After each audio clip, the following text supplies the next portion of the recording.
हमारे आइन के मुताबिक ये तमाम आइनी हकूक है। खान साहब जो है वो कितने अरसे बाद रिहा हो जाएंगे? खान साहब तो कहते हैं कि मैं मेरिट पे फैसले चाहता हूँ अदालतों से, और मैं किसी किस्म का कंसेशन नहीं चाहता, मैं कोई डील नहीं चाहता। क्या वजह रियासत इतनी अवाम पर इतनी शदीद नफरत क्यों कर रही है? कानून की हुक्मरानी हो तो इस तरह की सख्ती की ही नहीं जा सकती। खान साहब के खिलाफ जो मवाद देते हैं वो कोई बताते हैं जी खान साहब ने कोई तकारीर की थी, कुछ स्पीचेस की थी, वो यूएसबी में डाल के, तो वो कहते हैं कि ये 9 मई के हवाले से ये एविडेंस। अस्सलाम वालेकुम, मैं हूं रजी ताहिर, आप देख रहे हैं यूनिटी न्यूज़।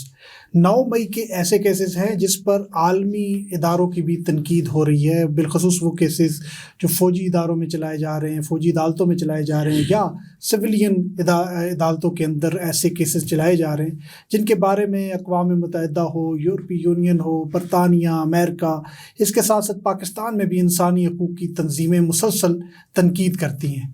और अब तो बहुत सी ऐसे सज़ाएँ हैं जो मुसलसल सुनाई जा रही हैं। जब से नया साल शुरू हुआ है तो एक माफ़ी नामा भी सामने आया, उस पर भी बात करते हैं। इन तमाम टॉपिक्स पे बात करने के लिए मेरे साथ मौजूद हैं मलिक फैसल एडवोकेट साहब, जो 9 मई के हवाले से बिलखसूस तमाम केसेस को रावलपिंडी की हद तक खान साहब की टीम में देख रहे हैं। सबसे पहले तो आपका बहुत शुक्रिया, आपने वक्त निकाला। सबसे पहले तो उस माफ़ी से स्टार्ट करते हैं जो गुज़िश्ता रोज़ मिली है। 16 अफराद को 9 मई के केसेस में माफ़ी मिल गई है, तो ये जो दया आई है या ये जो हमदर्दी की गई है, इस हवाले से क्या कहेंगे? बिस्मिल्लाहिर्रहमानिर्रहीम। सबसे पहले आपका बेहद शुक्रिया रज़ी भाई, आपने इनवाइट किया। देखिए, मैं गुजारिश ये करना चाहूँगा कि अगर आपका इशारा मिलिट्री ट्रायल्स के हवाले से माफ़ी पे है, तो जो हमारी सुपीरियर कोर्ट्स की जजमेंट्स हैं वो बड़ी क्लियर है इस हवाले से कि किसी भी सिविलियन का मिलिट्री ट्रायल नहीं हो सकता। और इसके मतलब जजमेंट्स में बिल्कुल बड़ा क्लियर है, सुप्रीम कोर्ट की जजमेंट्स हैं। ठीक है। तो लॉ तो बड़ा क्लियर है इसके मतलब, हमारा कॉन्स्टिट्यूशन भी क्लियर है, हमारे आइन में, हमारे कानून में किसी भी जगह इस तरह के ट्रायल की कोई कानूनी हैसियत नहीं है। बाकी जहाँ तक उन लोगों के रिलीज़ की बात है जो कि तकरीबन 18 से 20 माह बाद रिलीज़ हुए, जी जी, और उसमें ये बताया गया कि उनके अगेंस्ट एलिगेशंस ठीक नहीं थी, तो मैं तो यही कहना चाहूँगा कि उनके कानून में, हमारे में, अगर तो वो किसी ऑर्डिनरी कोर्ट में होते और वो कस्टडी में होते तो उनकी कोई बेल लगाता, और बेल में वो, हम लोग जब बेल लगाते हैं तो हम एजुकेट करते हैं कि इसमें ऐसा मवाद मौजूद नहीं है कि इस केस में आगे चल के इनको सज़ा हो सके, या प्रेमा फशाई या बादियों नज़र में इल्ज़ामात दुरुस्त नहीं है तो ज़मानत मिल जाती है 1 महीने बाद, 10 दिन बाद, 20 दिन बाद। लेकिन क्योंकि वो एक ऐसे प्रोसीजर के तहत पकड़े हुए थे जिसकी कानूनी हैसियत नहीं है, तो 20 महीने वो अंदर रहे। और वो वैसे भी 2-2 साल की इससे कैद है, तो 2-3 महीने बाद वैसे ही उन्होंने रिलीज हो जाना था। 2 साल, हाँ देखिए, हाँ 2-3 महीने बाद उन्होंने वैसे ही रिलीज हो जाना था। जी। तो 9 मई के जो केसेस हैं जो इस वक्त आप सारे देख रहे हैं, कलेक्टिवली अगर थोड़ा सा आप उसका एक खुलासा बयान करें जो रावलपिंडी की हद तक हैं, वो कौन कौन से और क्या क्या? रजी साहब, रावलपिंडी में ना 13 केसेस एंटी टेररिज्म कोर्ट में ज़ेर समात हैं 9 मई के मुतल्लिक। ठीक है। और ये रावलपिंडी के डिफरेंट पुलिस स्टेशंस में काटे गए। इन 13 केसेस में से एक केस को इलादा करके, जो आरे बाजार थाने का केस है, जिसको मीडिया पे GHQ का केस कहा जाता है, वो केस इलादा से उसका ट्रायल प्रोसीड कर रहा है। बाकी 12 केसेस स्टैंड स्टिल पे हैं। ठीक है। उस आरे बाजार वाले केस में अभी इनिशियल स्टेज पे प्रोसीडिंग्स हैं, और हमारी उसमें मुख्तलिफ लीगल ऑब्जेक्शंस चल रहे हैं, क्योंकि उसमें मल्टीपल एतराज़ात हैं। हमारा ज़ेरे अदालत का जो है जुरिस्डिक्शन, जो इख्तियार समात है, उस पर एतराज़ है, उस पर हमने एतराज़ किया। पहली अदालत ने हमारे एतराज़ को मुस्तरद किया, हमारी एप्लीकेशन खारिज की। हम उसके मुतल्लिक आगे हाई कोर्ट जा रहे हैं। ठीक है। और बाकी हमने जो चार्ज फ्रेम करने की बात की जा रही है, उसमें हमने एतराज़ किया।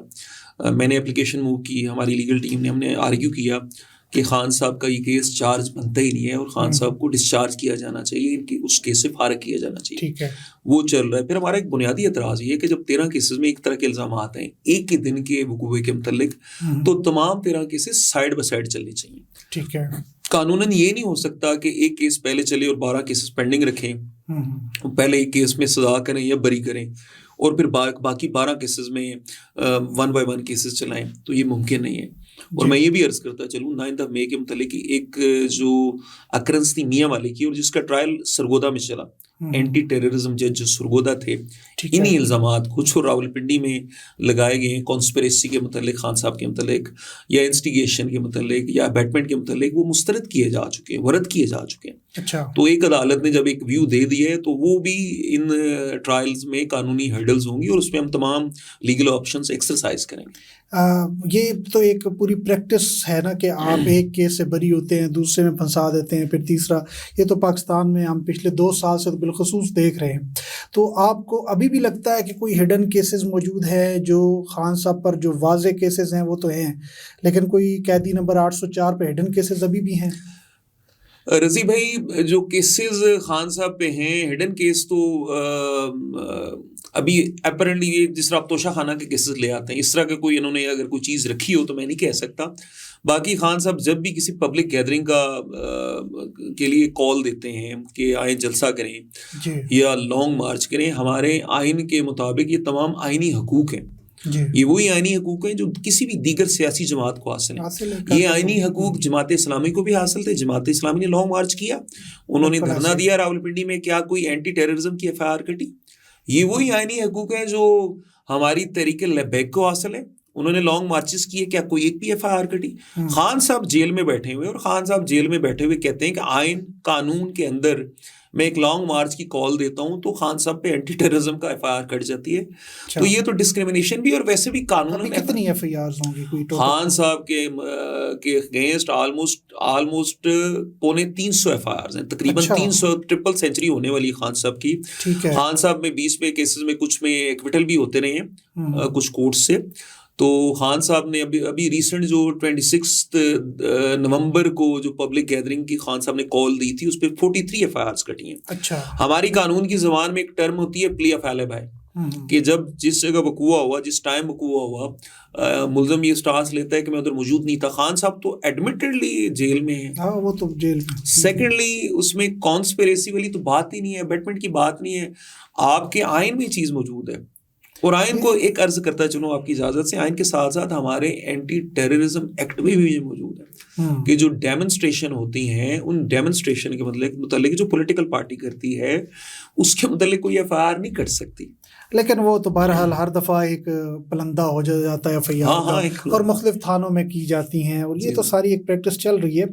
लेकिन अब जितने भी केसेस खान साहब पे हैं इस वक्त मौजूदा, उसमें उन सब को देखते हुए और नैब के और दीगर तमाम केसेस को देखते हुए अगर कोई थोड़ा बहुत अदालतें इंसाफ करना शुरू हो जाएं, तो आपको क्या लगता है कि खान साहब जो है वो कितने अरसे बाद रिहा हो जाएंगे? खान साहब should be out of the jail with in a weeks time. अच्छा, ये तमाम केसेस में, अब जिन केसेस की बात करूं कि ये 43 FIR जो सपोज नहीं कटी हैं, तो इसमें तो मेरा ख्याल है हम 43 बेल्स लगाएं, एक दिन नोटिसेस हों, 2-3 दिन बाद कोर्ट अगर आर्गूमेंट सुने, और आर्गूमेंट सुनने पे अगर इंसाफ का बोलबाला हो तो उसमें तो खान साहब आ जाएंगे। इन 43 केसेस में एक दिन में बेल हो जाएगी। अच्छा, बाकी जो नैब के केसेस हैं और जो मेरे नॉलेज में फैक्ट्स हैं, ये तो तमाम पॉलिटिकल मोटिवेटेड केसेस हैं, ये टेंटेड विद मैलाफाइडी हैं। ठीक है। तो इन केसेस में भी खान साहब को अगर तो इंसाफ हो तो with in weeks time Khan साहब को बाहर आ जाना चाहिए। और मुझे ये कहने दीजिए कि खान साहब के मुतालिक ये तमाम केसेस होने के बाद अगर प्रॉपरली इंसाफ उनको मिलता तो खान साहब तो आज से 2-3 महीने पहले बाहर होते। अच्छा, मतलब ये है कि आप समझते हैं कि अगर हुकूमत की जानिब से जो एक बातचीत चल रही है और मुज़ाकरात में अगर वो इतना ही कर देते हैं कि अदालतों को फ्री हैंड दे दें, पीछे से जो अहकामात आते हैं वो आना छोड़ दें, तो खान साहब 2025 की पहली शिशमाई में बाहर होंगे इंशाल्लाह बताला। उसमें तो बिल्कुल ऐसा ही है कि इसलिए तो कहते हैं ना, इंडिपेंडेंस ऑफ जुडिशरी बड़ी इंपॉर्टेंट है। अदलिया की आज़ादी या कानून की हुक्मरानी इतनी अहम चीज़ें हैं, अगर किसी भी मुल्क और माशरे में हों तो वो कभी भी इस तरह की पॉलिटिकल विक्टिमाइजेशन का शिकार नहीं हो सकता। जी, ये मुझे ये बताइएगा कि ये कोई कानून के अंदर है कि किसी कैदी को इन तमाम केसेस के अंदर उठा के वो नज़र बंद कर दिया जाए, या उनकी मंशा के बगैर बनी गाला में जिस तरह खबरें चल रही हैं, ऐसा मुमकिन है कानूनी तौर पर? देखिए, कानूनी तौर पे तो किसी भी जगह को गवर्नमेंट नोटिफिकेशन करके सब जेल करार दे सकती है। वो तो गवर्नमेंट को नोटिफिकेशन करके कह सकती है कि फलां जगह सब जेल है। लेकिन अब देखिए उसमें खान साहब का क्या रिस्पॉन्स होता है। वो तो उन्होंने कहा है कि मैं नहीं जाना चाहता, जी, लेकिन बिल्कुल जबरदस्ती तो ले सकते हैं ना। देखिए, जबरदस्ती अगर करेंगे तो वो तो खान साहब की तरफ से रिफ्यूजल होगा। खान साहब से जो मेरी बात हुई है, जो मैंने खान साहब को सुना है, खान साहब तो कहते हैं कि मैं मेरिट पे फैसले चाहता हूँ अदालतों से, और मैं किसी किस्म का कंसेशन नहीं चाहता, मैं कोई डील नहीं चाहता। मेरा मेरा हक बनता है कि मुझे इंसाफ मिले अदालतों से, और वो ठीक कहते हैं। ये किसी भी पाकिस्तानी का हक ये है। जो कारकुनान के केसेस हैं, एक तो लीडरशिप पर जो केसेस हैं पीटीआई की, वो तो एक सेपरेट एक पूरी कहानी है, लेकिन कारकुनान पर भी हज़ारों केसेस हैं, हज़ारों मामलात हैं। कितने कोई कारकुनान हैं जो सिर्फ 9 मई के केसेस में आप समझते हैं कि अभी तक वो भुगत रहे हैं पेशियाँ? देखिए, रावलपिंडी में तो 9 मई के जो केसेस थे ना, जितने भी केसेस थे, टोटल 14 केसेस थे। फिर एक केस में एंटी टेररिज्म एक्ट के सेक्शंस ख़त्म हो गए तो वो ऑर्डिनरी कोर्ट में चला गया। बाकी 13 केसेस मौजूद हैं। इनमें हज़ारों लोग थे, और तकरीबन तमाम इन केसेस में 9 मई में रावलपिंडी की हद तक हमारी लीगल टीम ने तमाम वर्कर्स की बेल्स करा ली। इस टाइम इन केसेस में 9 मई के जो रावलपिंडी के केसेस थे, कोई एक शख्स भी जेल में नहीं है। तो 9 मई के केसेस की तो ये सिचुएशन है, एक्सेप्ट खान साहब। और खान साहब के अलावा जिस तरह रावलपिंडी के जो केसेस हैं उनकी मैं बात कर रहा हूँ, बल्कि रावलपिंडी के केसेस में खान साहब की जमानत हो चुकी है। ठीक है, खान साहब की जमानत हो चुकी है, लेकिन क्योंकि खान साहब के दीगर केसेस चल रहे हैं तो वो बिहाइंड द बार हैं। उनकी एक एक्सेप्शन है। तो बाकी तो रावलपिंडी वाले केस और इस केसेस में ना वर्कर्स की तमाम की बेल्स हो चुकी है। और जो फौजी अदालतों से जिनको सजाएं हो चुकी हैं, उनका आगे फिर तहरीक इंसाफ कुछ कर रही है हाई कोर्ट्स में, सुप्रीम कोर्ट्स में? जी, उसमें मेरे नॉलेज में आया है कि वो बिल्कुल लीगल ऑप्शन एक्सरसाइज कर रहे हैं। एक तो जो कोर्ट ऑफ अपील है मिलिट्री की, उसके सामने इनिशियली ये लोग अपील्स लगा रहे हैं, और उसके बाद फिर हम लोग रिट में जाते हैं हाई कोर्ट में। जब हमारे पास रेमेडी नहीं होती फिर हम रिट में जाते हैं। तो उसके बाद फिर हाई कोर्ट में ये लोग आएंगे, और मैं समझता हूँ जो इल्ज़ामात हैं और जो नॉलेज में बातें आ रही हैं, जिस तरह के फैसले हुए हैं, मेरा ख्याल है ये तो हाई कोर्ट्स में इन सबको रिलीफ मिल जाएगा। अभी कुछ अर्सा कबल बांग्लादेश में हमने देखा कि वहाँ पे एक तब्दीली आई, और उस तब्दीली के दौरान बहुत से लोगों ने ना वो सुप्रीम कोर्ट में, वज़ीर आज़म हाउस में, मुख्तलिफ जो कौमी इदारे होते हैं, वो फ़ौज के हों या रियासत के हों, वो वहाँ पे घुस गए, और वहाँ से कोई कबूतर लेके जा रहा है, कोई मेज़ लेके जा रहा है। लेकिन वहाँ पे हमने देखा कि इस पूरी वेव के बाद, एहतजाजात के बाद, हालांकि एहतजाज में वहाँ भी हमने देखा कि लोगों को इवन मारा भी गया और बहुत शिद्दत आई, लेकिन उस हुकूमत ने अपनी अवाम पर वो सख्ती नहीं की जो यहाँ पे अगर किसी ने कोई थोड़ा बहुत एहतजाज करके कोई थोड़ा वायलेंट हो गया, तो यहाँ पे तो 2 साल से हमारे निसाब में ही 9 मई तकरीबन शामिल हो चुका है। क्या वजह है, रियासत इतनी अवाम पर इतनी शदीद नफरत क्यों कर रही है, या इतनी शदीद सख्ती क्यों कर रही है, अगर हम कहें?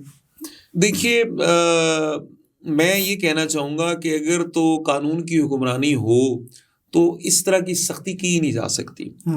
वो इस तरह से कि जब भी किसी के खिलाफ अगर कोई बेबुनियाद एफआईआर कटेगी तो अदालत उसको छोड़ देगी। हाँ, अगर किसी के खिलाफ कोई मवाद है, कोई चीज़ अगर किसी ने कोई की है तो वो उसका सामना करेगा। और इमरान खान साहब की बड़ी एक, मेरा ख्याल है, बड़ी एक लेजिटिमेट किस्म की डिमांड है और बड़ी दुरुस्त डिमांड है कि, और वो डिमांड भी क्या है कि आप क्रेडिबल जजेस का एक जुडिशल कमीशन बना लें और उसमें देख लें। अगर कोई शख्स वो समझते हैं कि उसने कोई जुर्म किया है तो you must face the music. लेकिन अगर उसमें ये बात चीज़ सामने आ जाती है जुडिशल कमीशन में कि ऐसे इल्ज़ामात दुरुस्त नहीं है, गलत हैं, तो तमाम लोगों को छोड़ देना चाहिए। तो मेरा ख्याल ये तरीक़ाकार इख्तियार करना चाहिए। और हम तो वो लॉयर्स जो हैं वो रेफ़र करते हैं, जब ये लॉयर्स मूवमेंट चल रही थी तो एतजाज़ अहसन साहब एक बड़ी खूबसूरत नज़म पढ़ा करते थे कि रियासत हो की माँ की जैसी। रियासत को माँ के जैसा ही होना चाहिए। ठीक है, ये अवाम इस रियासत के बच्चे हैं। ये मुल्क जो है इन अवाम से है। तो माँ तो भाई गोलियां चला रही है। अब मैं इस पे क्या कहूँ कि आप 26 नवंबर को आप सब कुछ देख चुके हैं। अच्छा, 9 मई के जो केसेस पर जो मेरा आखिरी सवाल यही है कि अगर इस केस में कोई एक ऐसा केस जो इतना मजबूत हो, इतना सॉलिड हो, जिसमें इमरान खान को आगे मिलिट्री कोर्ट्स में ले जाएं, जो बातें चल रही हैं, नून लीग वाले भी कहते हैं कि अब इमरान खान को मिलिट्री कोर्ट्स में लेके जाना चाहिए, या इस तरह की बातें चलती, कोई ऐसा केस भी है? इतने ये बोगस केसेस हैं, इतने बेबुनियाद इनमें इल्ज़ामात हैं। मैं आपको अर्ज़ करता हूँ कि मवाद के, आप पूछिए मेरे से, बड़ा अच्छा क्वेश्चन किया आपने रज़ी भाई, कि खान साहब के अगेंस्ट एविडेंस क्या है, शहादत क्या है, ठीक है, मवाद क्या है। खान साहब के खिलाफ जो मवाद देते हैं वो कोई बताते हैं जी खान साहब ने कोई तकारीर की थी, कुछ स्पीचेस की थी, वो यूएसबी पर डाल के, तो वो कहते हैं कि ये 9 मई के हवाले से ये एविडेंस है। ठीक है। या फिर वो उन्होंने कुछ 161 के बयानात हमें दिए हैं। जहाँ तक उन स्पीचेस की बात है, उस पर मैंने ये पॉइंट अदालत में उठाया कि जब ये स्पीचेस की गई, तकरीर की गई 9 मई से बहुत पहले जी, अगर उसमें कोई काबिल एतराज़ मवाद था तो उस वक्त खान साहब पे क्या कोई एफआईआर दी गई? क्या कोई फौजदारी मुकदमा मुकर्रर उनके खिलाफ लॉन्च किया गया? अगर उस वक्त एफआईआर नहीं दी गई तो इसका मतलब है उन तकरीर में कोई ऐसा मवाद मौजूद नहीं था। ठीक है। अब उन तकरीर को आप उसको यूट्यूब से डाउनलोड करके और उसको आप यूएसबी में लगा के और उस पर आप कहें कि ये खान साहब के खिलाफ मवाद है, तो उसकी कोई कानूनी हैसियत नहीं है। इसमें बहुत से ऐसे लीगल इश्यूज हैं इसमें जो हम इंशाल्लाह हम कोर्ट में रेज करेंगे। लेकिन जहाँ तक आपने क्वेश्चन किया कि कोई एक केस भी ऐसा है जिसमें खान साहब को सजा दी जा सके या उनको मिलिट्री कस्टडी में दिया जा सके, तो मेरा जवाब ये है कि ये तो इतने बोगस केसेस हैं कि आई एम सॉरी कि इन केसेस में खान साहब की ज़मानतें हमने दायर की एंटी टेररिज्म कोर्ट रावलपिंडी में, और खान साहब को पहली अदालत से ही ज़मानतें मिल गई 12-13 केसेस में। इन केसेस में कतन कोई मवाद नहीं है। और ये तो ऐसे केसेस हैं कि हमारी राय में तो ये खान साहब को इनमें इक्विटल मिलना चाहिए, बगैर शहादत के इक्विटल मिलना चाहिए, क्योंकि ये पूरा केस भी चले तो इसमें खान साहब को सज़ा मिलने को कोई इम्कान नहीं है, ना इन केसेस में कोई मवाद है। बहरहाल कोशिश यही है कि जो 9 मई के हवाले से टीवी पर बयानिया बनाया गया है उस बयानिए पर सज़ाएं दी जाएं, तो वैसे तो शायद मुमकिन नहीं है। मुल्क के जितने वकला हैं वो यही कहते हैं। बहुत शुक्रिया फैसल मलिक एडवोकेट साहब। और बात यह है कि 9 मई के जो केसेस हैं वो तो साल 2025 आ गया है और मैक्सिमम केसेस लग रहे हैं कि ख़त्म शुद्ध होने वाले हैं। अगर वो ख़त्म शुद्ध हो गए तो ये 2 साल जो टीवी पर रोना हम सुनते आए, चीखें सुनते आए 9 मई की, इनका क्या होगा? ये सवाल आप पर छोड़ते हैं। अब तक के लिए इतनी इजाज़त दीजिएगा। अल्लाह ने के बाद।